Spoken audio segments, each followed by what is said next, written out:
The morning Cora Vane stepped off the train at Dellwood station. She had 43 cents, a carpetbag with a broken latch, and a letter from a man she'd never met asking her to become his wife. She read it again on the platform while the locomotive hissed and groaned behind her, because reading it kept her hands busy, and her hands needed something to do or they'd start shaking. Miss Vane, I run the Callaway spread, 12 miles north of Dellwood, Montana. My wife passed 14 months ago. I have 2 children, a boy of 9 and a girl of 6. The ranch needs managing and so do they. I'm not looking for romance. I'm looking for someone capable and honest who needs a fresh start badly enough to come to a place like this. If that's you, write back. If you show up, I'll know it is. No, sincerely. No, yours truly. Just Holt Callaway. She'd written back. She'd shown up. And now she was standing on a wind-scoured platform in late October, with the Rockies cutting the horizon like broken glass, wondering if capable and honest was enough to survive whatever came next. The man waiting at the edge of the platform wasn't what she'd expected. She'd imagined someone soft going to fat, the kind of lonesome rancher who advertised for wives because no sensible woman would choose him twice. Holt Callaway was neither soft nor fat. He was somewhere past 35 and hard through everything. Jaw, eyes, the line of his shoulders under a worn canvas coat. He held his hat in both hands, and he looked at her the way a man looks at a horse he's considering buying, not unkindly, just assessing with no sentiment involved. Miss Vane, Mr. Callaway. He glanced at her carpetbag. That everything? Yes. He nodded once and picked it up without asking, which she appreciated. Men who asked if you needed help with a bag you were clearly capable of carrying themselves had a habit of asking for things they already knew the answer to. She followed him to a wagon where a gray draft horse stood dozing in the afternoon chill. They drove 12 miles in almost complete silence. Cora used the time to look at the land. It was nothing like the Ohio Valley she'd left behind. Too wide, too exposed, the kind of country that made a person feel visible from every direction. The grass was pale and dry after a long summer. The creek beds they crossed were more rock than water. A hawk turned slow circles overhead, patient, in the way only things that knew how to wait could be. She'd learned how to wait.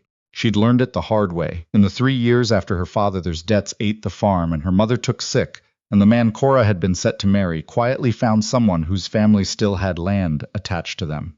She'd spent those years doing whatever work she could get. Laundry, seamstress work, bookkeeping for a grain merchant who paid half what a man would have earned for the same hours. She'd saved carefully. She hadn't saved enough.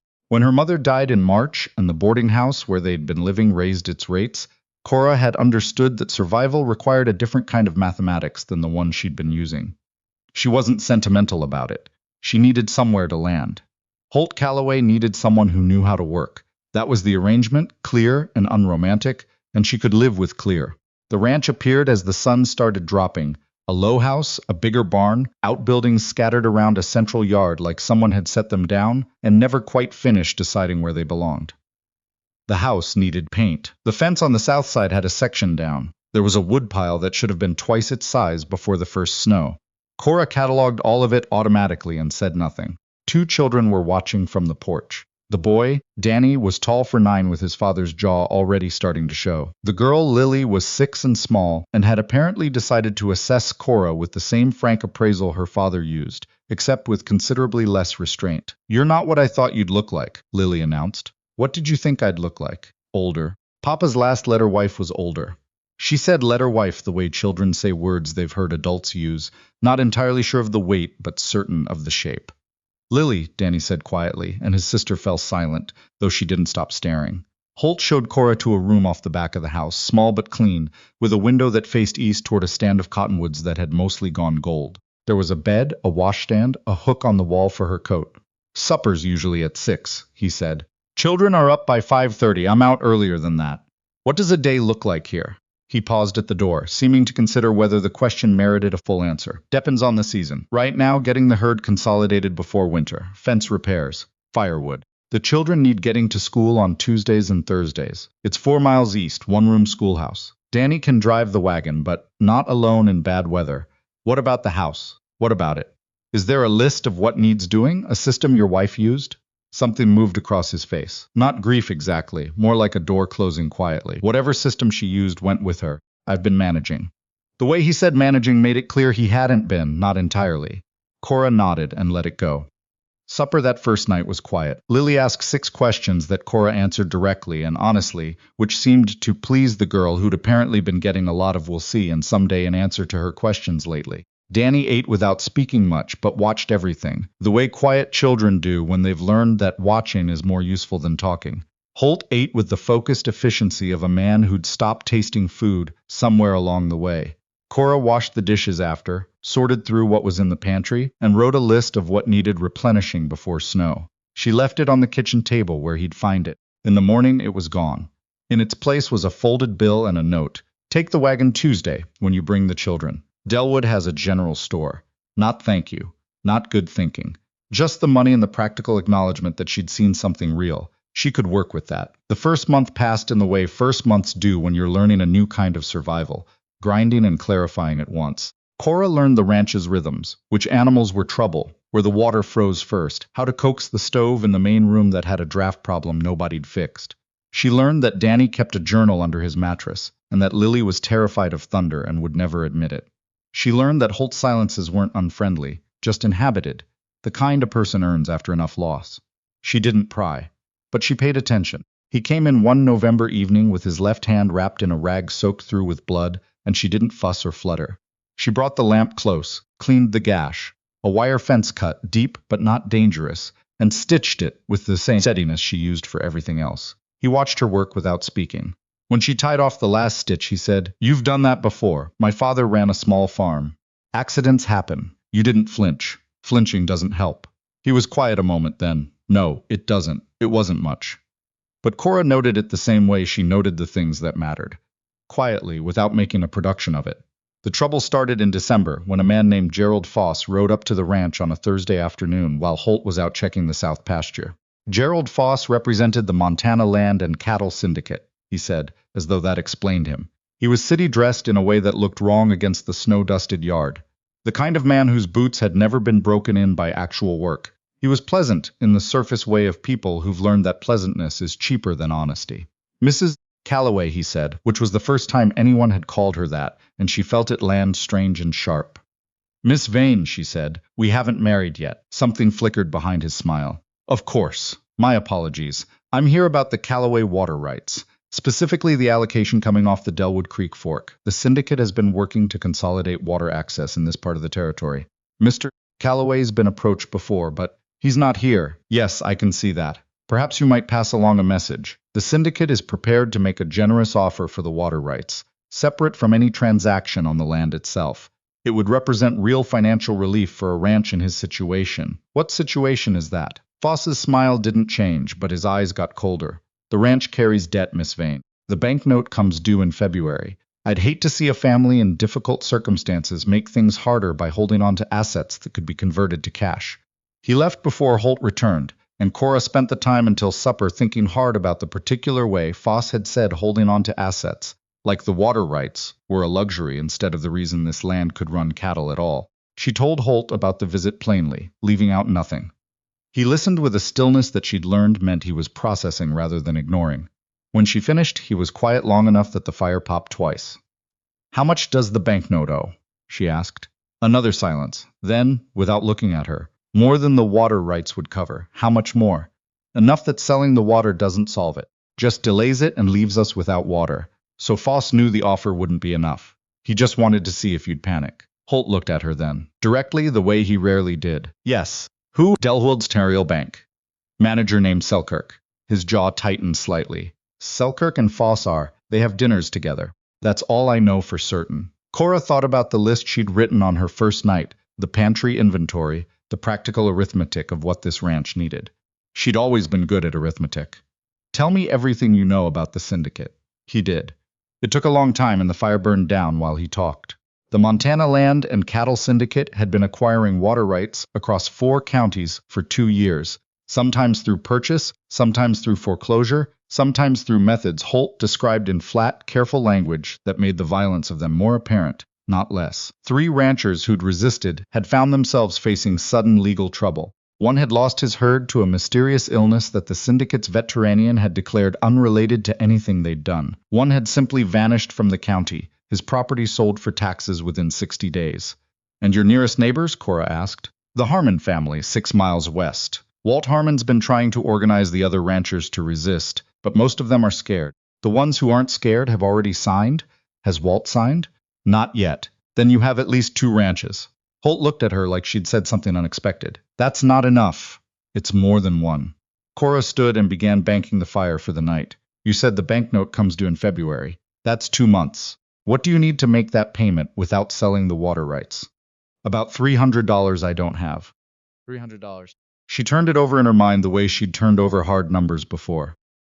The children's schoolteacher, is she paid by the county or by the families? Families. $6 a term per child. Are there children in this area who can't make the ride to the schoolhouse? Families too far out or without a wagon to spare? Holt frowned slowly. The Greer homestead, maybe 15 miles north. 2 children there. The Beckett family east. They've got 4 kids under 12. Why? Because I can teach. She said it the way she said most things, without decoration. I taught school in Ohio for 2 years before my family's situation changed. If there are children who can't get to the county school, I can go to them, or they can come here. The money won't close the gap, but it starts. Cora. It was the first time he'd used her name without the miss in front of it, and they both noticed it, though neither said so. Teaching a few children won't save this ranch? No, but it keeps me useful while you figure out what will. She paused at the kitchen doorway. And it gives me a reason to visit families across this valley. People talk to teachers, Holt. They say things they wouldn't say to a rancher competing for the same water. He was quiet a long moment. You're thinking about gathering information. I'm thinking about teaching children. The information is a side effect. She went to bed and left him sitting with that. She started teaching the following week. 2 children from the Greer homestead, 3 from the Beckett family, and a shy girl named Sadie from a farm north of Walt Harmon's place, whose parents were grateful enough to bring her 20 miles round trip twice a week. Cora held class in the ranch's sitting room, which she'd reorganized for the purpose, and she threw herself into it with the particular intensity of someone who'd missed doing what they were made to do. The children were eager in the way children are when they've been hungry for something without knowing it.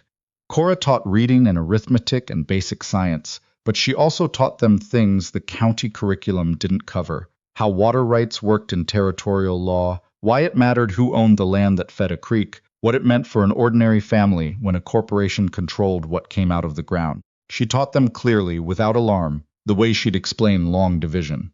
She wanted them to understand their own world. She also wanted them to go home and repeat what they'd learned at supper. They did. Within 3 weeks, she knew more about the syndicate's movements in this part of Montana than Holt had pieced together in 2 years. The Beckett father had been approached twice. The Harmon family had found cut fencing on their east line that no one had admitted to cutting. A rancher named Dewey, 40 miles south, had taken the syndicate's money and was already regretting the terms. And there was something else, something Sadie's mother had mentioned in passing while waiting to collect her daughter. That Gerald Foss had been seen twice at Selkirk's bank after hours, going in through the side door. She told Holt all of it at supper, with the children present, because she'd decided that Danny especially was old enough to hear the truth about what was happening to his family's land. Holt listened. Danny listened harder. Lily listened hardest of all, with the focused attention of someone recording everything for later use. If Foss and Selkirk are coordinating, Holt said carefully, it means the banknote isn't just about the money. It's a mechanism. They let ranchers get into debt, then time the calls to create pressure. Cora nodded. It's not a coincidence that 3 notes come due in February. That's deliberate. Yours and whose? She asked. Walt Harmon's and the Beckett place. 3 ranches, same creditor, same month. She felt the shape of it clearly, the way she'd always been able to feel the shape of a problem once she had enough numbers. Then we can't fight it separately. We have to show the territory what's actually happening. Not just complain about it, document it. Make it visible. To who? The territorial marshal is appointed by the same government that granted the syndicate their operating license. To everyone else. Cora looked at him steadily. Foss doesn't care if a few struggling ranchers know what he's doing. He cares if everyone knows. His operation works on isolation, making each family believe they're the only one fighting. That resistance is pointless, so we end the isolation. Holt was quiet a long time. Outside, snow ticked against the windows. The fire settled. You're describing a fight we'd probably lose, he said finally. We're already losing the quiet version. Cora's voice was even. At least the loud version leaves a record. Something moved behind his eyes, something that wasn't quite admiration and wasn't quite fear and might have been both. He looked at her the way he'd looked at the land on that first drive from the station, assessing with new information. Walt Harmon wants to call a meeting, he said after a moment. I've been putting it off because I didn't know what I'd say. Now you do. The meeting was held at the Harmon Ranch on a Thursday evening, which was the only night most families could manage. 14 adults came, more than Cora had expected. She sat beside Holt at the edge of the room and listened while ranchers aired 2 years of fear in fits and starts, the way people talk when they've been silent too long. Then she spoke. She didn't make speeches, she explained. She laid out what she'd gathered.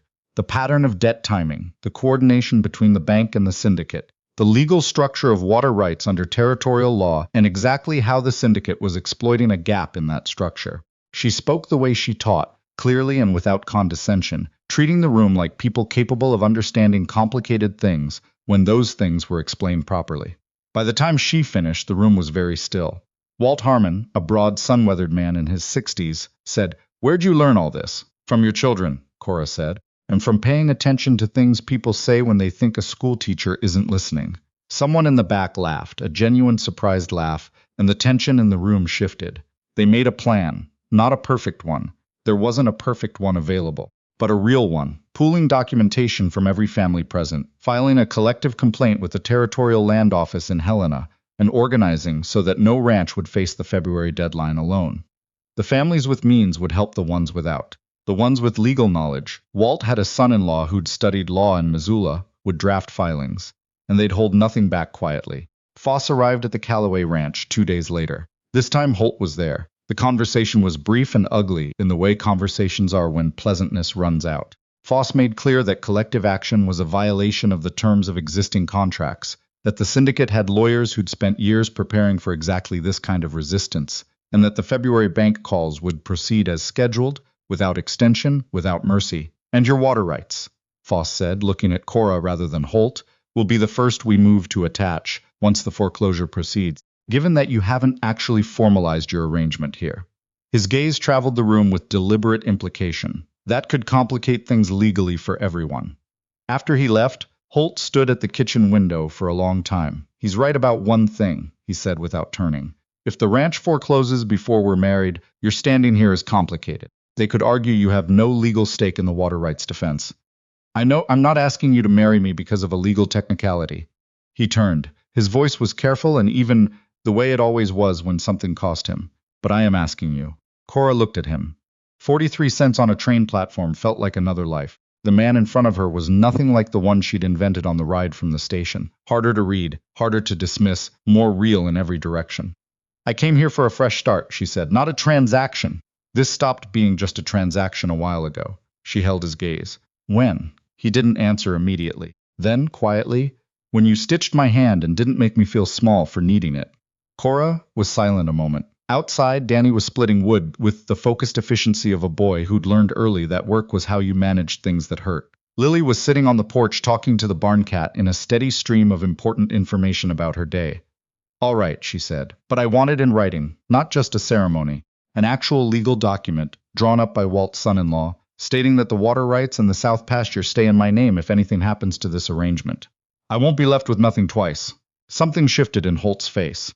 Not offense, understanding. "I'll have it drawn up tomorrow." They were married on a Saturday morning in December, with Walt Harmon and his wife as witnesses, and Danny and Lily sitting in the front row of the small church in Dellwood, with the focused solemnity of children attending something they knew mattered.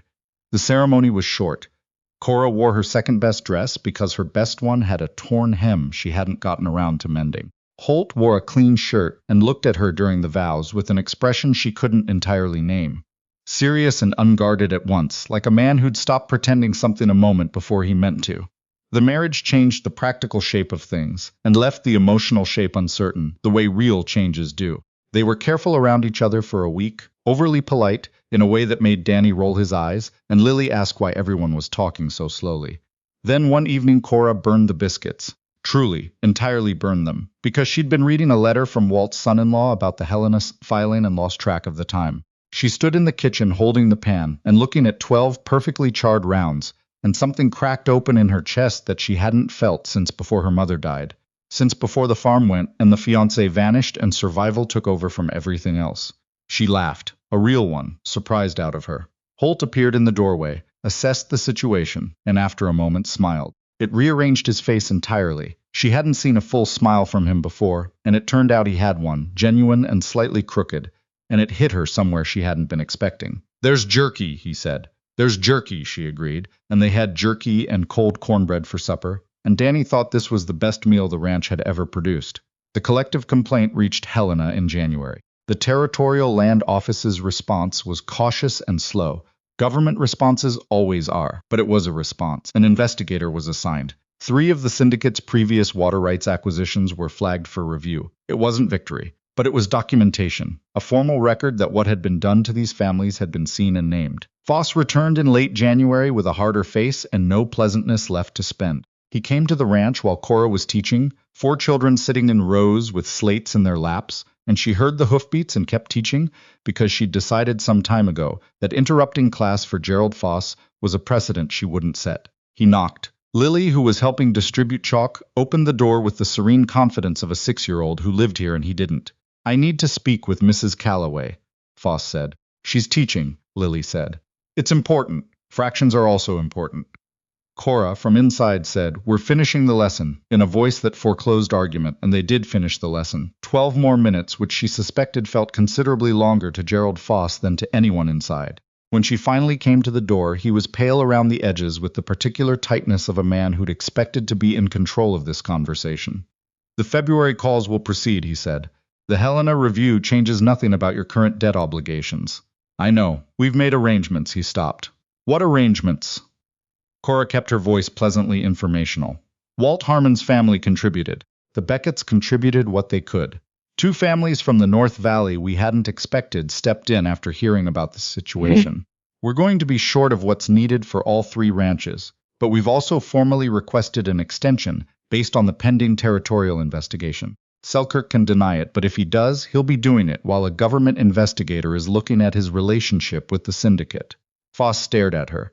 "You organized this," he said. I teach school," Cora said. "People talk around teachers." Behind her she heard Danny, who was not supposed to be eavesdropping and absolutely was, make a small sound that might have been a suppressed laugh. Foss left. He didn't make threats this time, which Cora noted and didn't entirely trust.